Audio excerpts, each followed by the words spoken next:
Hello everyone, today I'll show you how to change arrow font color in a PDF file using Adobe Acrobat Pro DC. This is an arrow. I'll change this arrow color.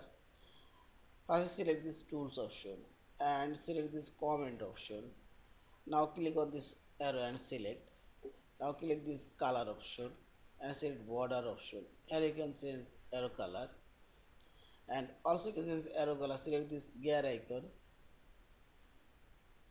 and select here border color option and other color option. Now you can change and add custom color and see this and okay. Also click this right button and select properties and arrow dialog box now open. Yeah, here you can change a color again.